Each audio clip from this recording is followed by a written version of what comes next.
When you're stuck with OCD, your whole lens onto the world feels locked in. So every experience feels locked in. Everything that you remember yourself doing freely now feels locked in. I can remember big events, like if I ever went to a concert and I would look out on all the people, I would then in that moment see everyone enjoying themselves and feel extra locked in because of the state I was in and how I was observing everyone around me. If I was just at home on my own, there was no comparison. I was doing a lot of constant comparison. So I remember one specific concert. I went to see George Michael at Wembley, and I was standing there and I was looking at sort of 80,000 people just dancing and happy. And because the music was generally a kind of happy music, and I was standing there thinking, I feel the worst I've ever felt right now. And like, I was standing there thinking, maybe there's some other people in this concert venue that are also stuck with OCD. Maybe 1, 2, 3 people out there stuck like me. Well, when you think there's 80,000 people, there probably was a couple of people stuck to the extent as I was. I know you'll hear statistics that will say like 1% of people have OCD. Well, that statistic's talking about mild OCD, and it's probably also factoring in a lot of sort of over-the-top checking compulsions when it isn't actually diagnosed as OCD, but just a tidiness quirk.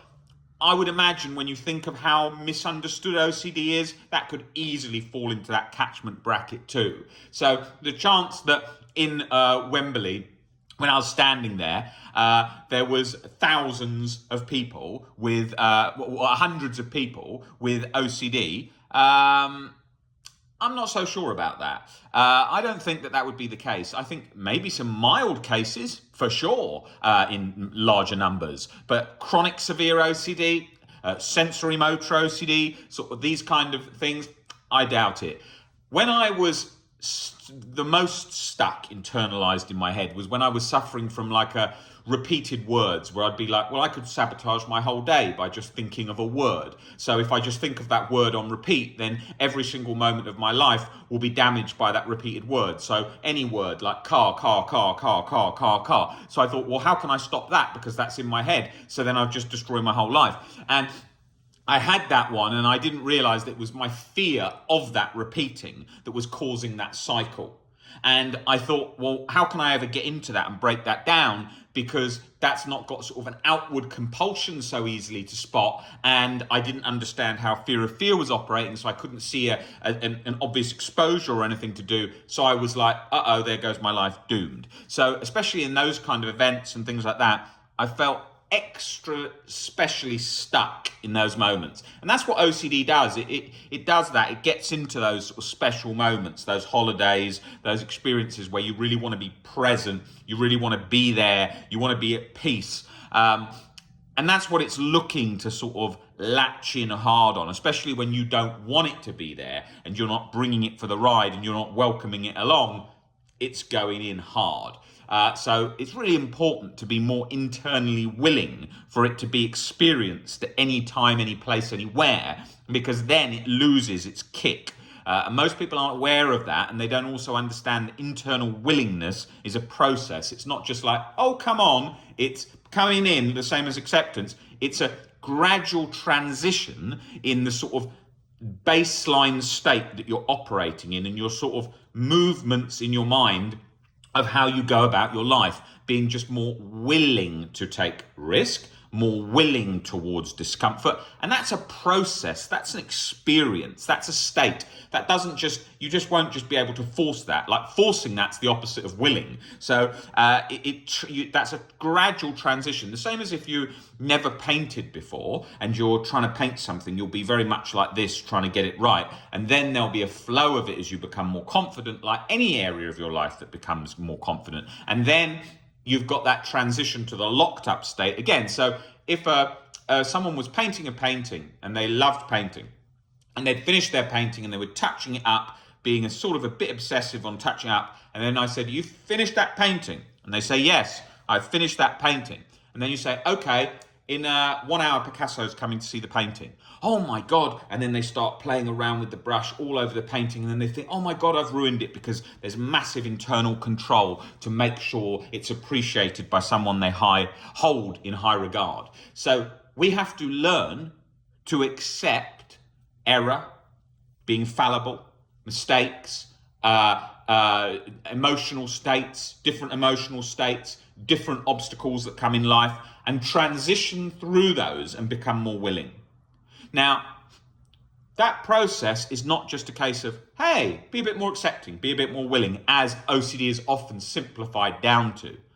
OCD recovery is not simple. It's not rocket science, but it won't take a lifetime. And it's more nuanced than it's made out. If you go through the videos on this channel, you'll find thousands of videos going into great depth about OCD recovery. If you go on average sort of OCD videos online, it's very basic. It's very simplistic things, and it's often oversimplified, which then leaves you stuck. I mean, I used to watch so much content online when I was stuck, and I used to think, this is very strange. This just seems so simple. Why is it not working for me like that? Because it isn't that simple, right? It isn't. It's like if you watch a TikTok video on how to be a millionaire, it's just some guy who's sort of like talking about some really basic ideas that obviously is not that simple. If it was that simple, everybody would be becoming millionaires everywhere. But they're not, because it requires demand, supply, to have a demand for something that you've got that is defeats the competition, and something that you can sustain for a long time, in something that's popular, in something where people need that, and you've got to be able to supply a lot of it, and all of those factors have to come into position. And most people can't do that, and it's difficult. And the world is highly competitive, and you need to be a leader in that. Now, if they said that in a TikTok video, it wouldn't go down so well, would it? Like, yeah, by the way, your chances are very low, but you can do it with real perseverance, and most people don't achieve it. And there's a lot of other factors in it. Even if you work very hard and you're very clever and you're very smart, there are elements of luck too. And it's a pretty challenging thing.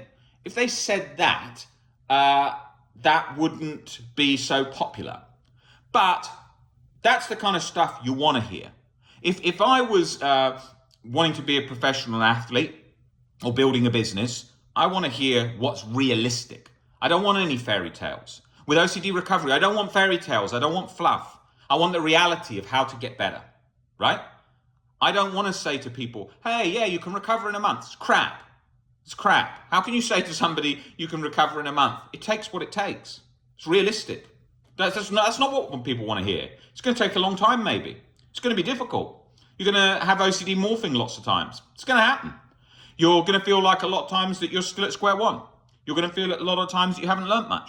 It's reality. That's what I would want to hear and everything else. If I wanted to become a professional climber, I want to hear people have had accidents. It's very difficult. When you're in freezing cold, you'll not even like it and you'll want to give up. People are over ambitious about what they can achieve, and all different things, different injuries, planning the routes, lots of time, very hard to get on, or whatever. I don't know that world, but I can imagine there's lots of obstacles like there is with anything. Anyone that you meet who's great in something, like truly great in something, is somebody who's persevered at an insanely obsessed, sort of ridiculous level of going for it. Like, just think of anyone at the top in anything. It's like that, right? So why would you think that OCD recovery, which is a challenging disorder, which through history has been very challenging for medical, for therapists, for everything, why would you expect it to be simplistic? And why would a guy on a TikTok video who's making it out to be so simplistic be like, that disorder that's been so difficult for hundreds and hundreds of years. Oh, what? There's just a simple thing that you say a little mantra in the mirror, and you say that to yourself a few times, and you let thoughts be thoughts, and off you go. Give me a break. It's unbelievable, right? It's the same as when you watch the TikTok videos, and a lot of young people will say to me, they're like, yeah, Rob, like if I get up at 5 a.m. and I work all day, I think I'll be a millionaire and buy a private plane in 2-3 years. And it's like, hold on, let's just be realistic. Do you know how many people do you know what the statistics are great, when they're not nonsense ones, but like when you actually just look at stats of things and you look at things realistically, okay, look, really realistically. If you just look at when people say in TikTok videos, yeah, you can be a billionaire if you just work hard. No, there's probably about 2,500 billionaires in the world. How many people work hard? How many people are the best in their university? How many people have had multiple businesses? Right, so the odds are severely stacked against you, right? Okay, and that you've got to think of with OCD recovery. How many people are in forums stuck with OCD that are very smart, that went to university, that are tops in their careers? How many people? Tons. So it's not to do with how smart, being very clever, being proactive. It's not just that. You have to follow a plan and look at how OCD operates, and then learn to give yourself the best chances that then the way it operates is disarmed. Now, can most people do that if they're persistent, read, adapt, and go through the steps that they need to recovery? Yes, they can. They can do it. But not easy, not instant, right? Why is that important to highlight? Because otherwise they'll feel disheartened 24/7. All the time. Oh, I thought it was easy. I should have cracked it by now. No. So when people come into me, I have some people that come into me for 2-3 years and I say, have you even finished the books on the reading list? Oh, I haven't even had time to open the first one. That is rubbish. A 200-page book takes 6 hours, right? 5 or 6 books on a reading list, right? How does that take 4 years? Only because of procrastination. No one is so busy they can't do that. When people tell me, oh, I'm so busy, I say, well, how do presidents, prime ministers, all these different people who have a million functions, how do they manage to write books? How do they manage to still read books? Oh, it's different for that. No, they have the same 24 hours. But you have to be persistent. You have to apply yourself. And people often say to me, like, Robert, you're very blunt. I'm not very blunt. I'm very real. And because the world isn't often real, it appears blunt because people want to hear fluffy stuff, right? If I just say to somebody like, OCD recovery is difficult and you're going to have to work hard, that's very blunt. No, that is reality. That is reality. What wouldn't be reality is take your time. If you read this book and you do some exercises, little bit each time for the next few weeks, you'll recover very soon. That's not true. That's not true. I had to work very hard for quite a few years to get back to baseline default peace, right? Now, that wasn't rocket science and it wasn't climbing Mount Everest. I was doing so many things wrong. I was sitting, disputing beliefs compulsively. I wasn't taking in things and taking my foot off the gas at times. I wasn't breaking down beliefs in the right way. I wasn't doing exposures that I needed to do. I was putting them off. I wasn't doing shame attacks where I needed to do it. I didn't have help like what we do with the OCD recovery channel into all the specifics of how those different themes operate, like somatic OCD and fear of fear, and why that fear of fear cycle is so powerful when you're very scared of being stuck forever, even when you're comfortable with uncertainty, and it overrides all those things. Okay? So the recovery journey, you can recover. It's not rocket science. It's harder than you want it to be. It's going to be quite challenging at times, but you can do it. I've seen so many people recover, and I've seen so many people improve their lives that were in incredibly bad situations. I was an incredibly bad case of severe OCD. As you can see by this channel, if you go through all the video, don't go through all of them compulsively, but I'm saying if you go through some of the main videos, you'll get an idea of that. So OCD recovery is going to take, I really want to do this. You know what? I live at a time where I can recover. I'm going to go for this, right? That's reality. Let's look at how difficult different things are, okay? How easy is it for me to cook a good carbonara? Well, I don't cook much at all. I never have. So to cook a good carbonara, I'll need someone to teach me how to cook a good carbonara, and I'll then probably have to keep it up for, let's say, a couple of weeks doing it, right? And how good will that carbonara be? I imagine to the average person that I serve it to, they'll say, that's a reasonably good carbonara. To a top chef working in a top Italian restaurant, how good will my carbonara be? You'll say, it's all right, but it's not that level, okay? Right. To recover from OCD, do you need to be the most knowledgeable person on OCD? No. Do you need to be reading 100 books to recover from OCD? No.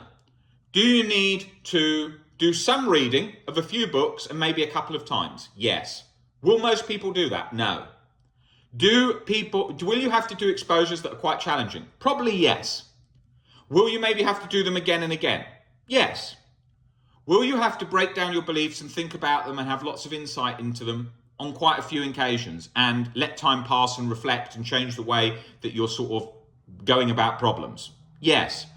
Will you have to do this for 10 plus years and only notice a 10% reduction in how you're struggling? No. So it's obviously not rocket science. It's obviously not incredibly hard. It's something that is difficult, that is challenging, but with practice it gets easier. What would you say it's the equivalent to? Well, if I had to say what's it equivalent to, is it the equivalent to doing a PhD? No way. A PhD is going to take an incredible amount of time and be very hard.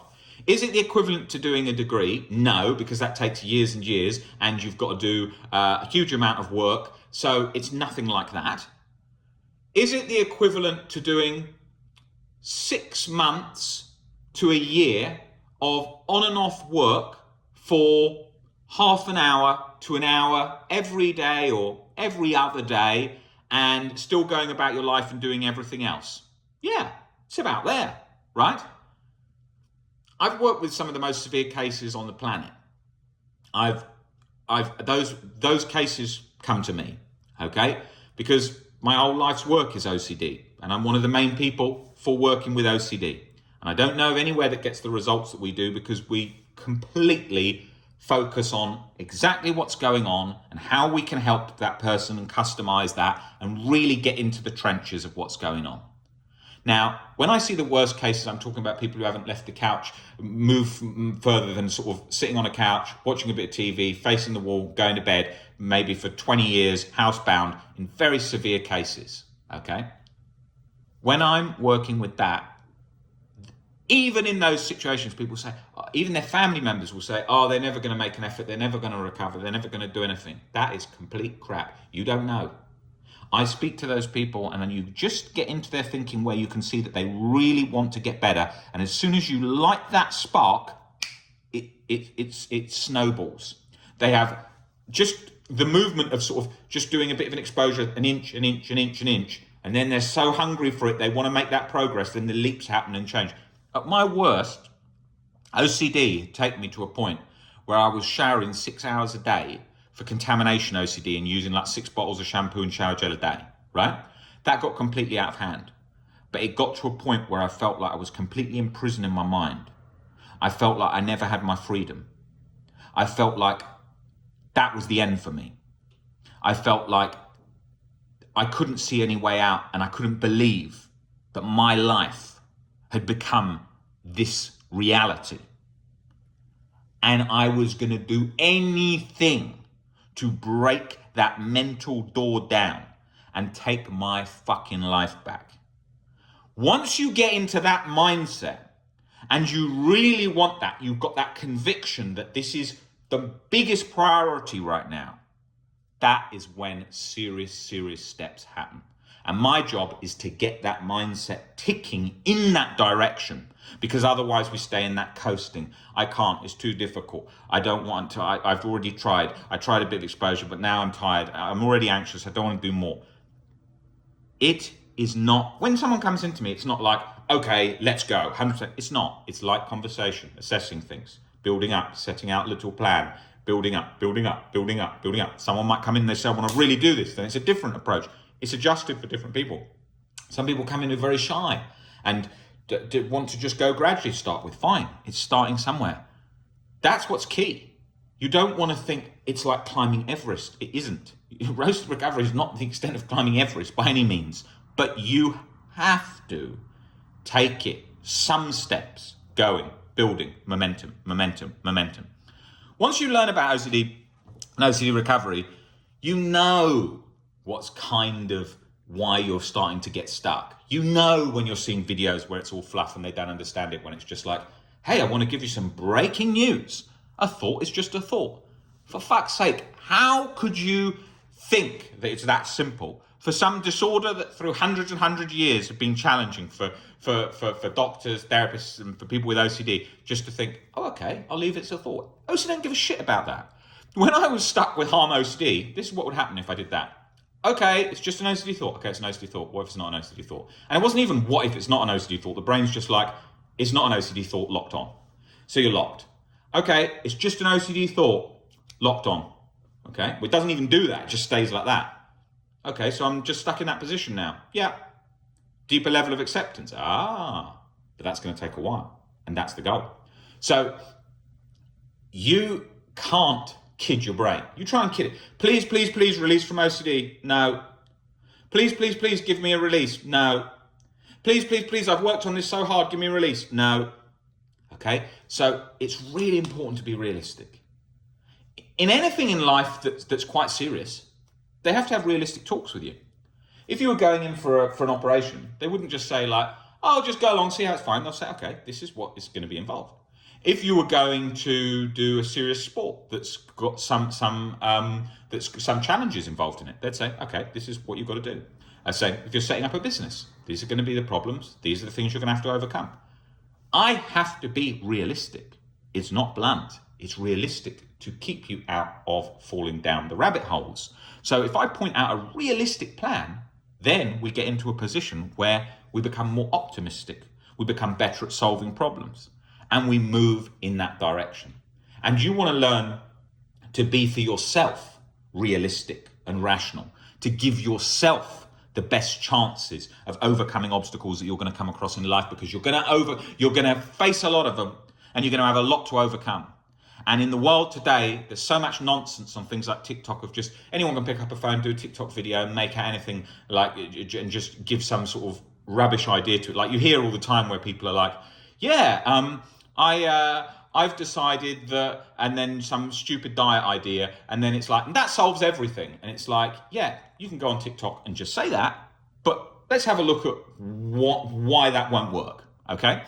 So you've got to be very realistic with yourself about what you're trying to achieve and how you're doing that. So what is an exposure? It's facing a feared scenario and learning to see it's not scary without doing a compulsion. Well, that's just pretty scientific, makes sense.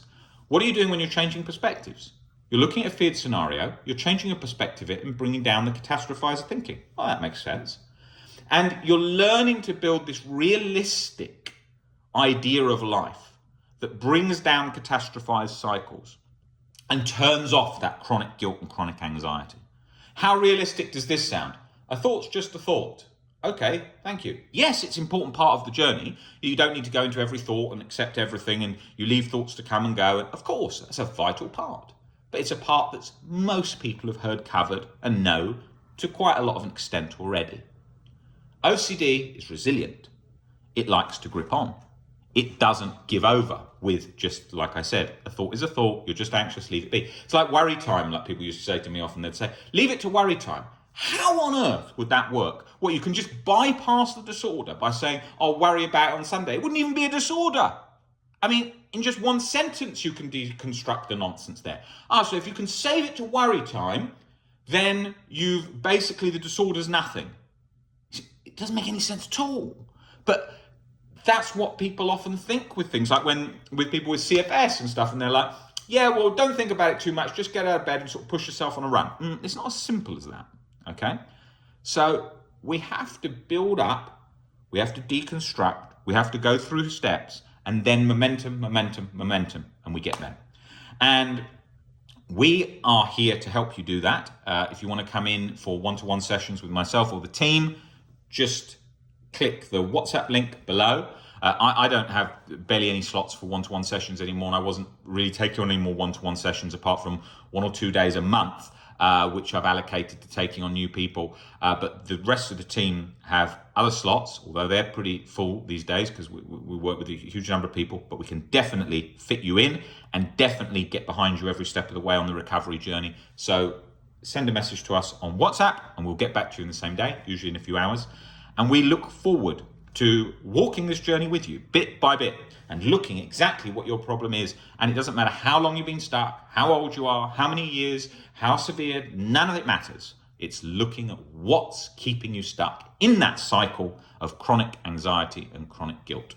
And we're there to help you do that. And you can recover and you can do this. And it feels difficult at first, but then once you start getting momentum and understanding going, bit by bit, you sort of pave that mental pathway back to baseline inner peace. It's not lost, it just has to be retreaded in again. And you just have to learn to bring down that catastrophized thinking and you will get there.